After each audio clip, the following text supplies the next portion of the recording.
we're able to create music that actually helps you guys connect with us and share those moments. I think that's one of the most beautiful things in the world. Like, it's very few things that can actually unite us today, you know? Sports is actually kind of shaky these days. Yeah. And that's been one that's always been here. Just think about it. That's been one that's been a certified standard of all time, and now it's one of the shakiest things. So looking at music, this is probably one of the... It's the great equalizer, right? It's the great equalizer. Come on, E, tell him. Tell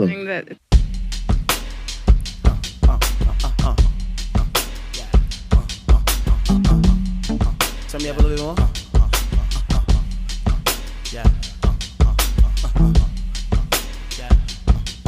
Church is actually one of the first places where, I didn't notice at the time, I didn't notice till I got older, but church is one of the first places where it gets you over the stage fright, the other thoughts that come. And it's good to get that out the way long before it's really time to really get out there and do what you're supposed to do. Also, for me, church was, church is actually filled with a lot of different genres, from jazz to blues to R&B to soul to sometimes rock. Yes, it's very true. Being there, I learned a lot of things naturally that I didn't know what to call it or what to name it until later. And I think it was just beautiful to be in submission to learn that type of thing at an early age, to be vulnerable enough to actually express myself freely as an artist. Yeah. And the other thing that I've seen that the two of you have in common from that upbringing, and it shows up in your writing, is that sort of ongoing friction between the sacred and the secular, right? That balance, right? So could you speak to that a little bit? Because that's something that seems to be a theme that comes up. It's a traditional thing. And if you went to church and your pastor took his wife on a date, you think he's going to play Kirk Franklin, or you think he's going to play Luther Vandross, or at least some smooth jazz? At least there's a time and a place for everything. And as R&B singers, I believe myself, I sing about love. Love is made from God. God is love. So, I mean, that's the circle. I have nothing else to say beyond it. As for me, I just believe that you guys are all sacred beings. Each and every one of you, in whatever capacity of life you walk, it is sacred. And I don't care if you believe in God or you believe in yourself or you believe in a tree. It's sacred to you. And that sacredness has a soundtrack. And that soundtrack has pieces, and I just get a chance to participate in one piece, to tell my piece of sacredness. Collectively, we all kind of make up the face of God. And so I get to see God smile in your face. I just get to experience this collective experience, and I need to know what you're thinking. I need to know how it feels when you go through it. So I get a chance to kind of tell you guys, hey, this is how it feels when I go through it. And you go, yeah, that sucked when I did it too. It's one particular song that I've done in the past, but I didn't realize how special it was to me till after we did the song.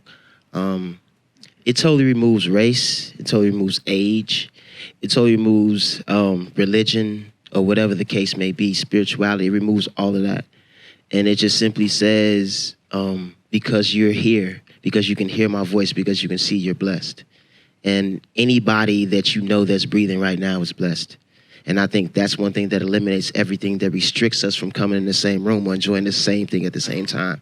And I think it's very powerful that we're able to create music that actually helps you guys connect with us and share those moments. I think that's one of the most beautiful things in the world. Like, it's very few things that can actually unite us today, you know? Sports is actually kind of shaky these days. Yeah. And that's been one that's always been here. Just think about it. That's been one that's been a certified standard of all time, and now it's one of the shakiest things. So looking at music, this is probably one of the... It's the great equalizer, right? It's the great equalizer. Come on, E, tell him. It's the thing that brings us all together. These guys definitely, they write about all experiences. I remember Sebastian calling me once and telling me, he was like, I have an idea. I'm going to write a song that I think women will accept.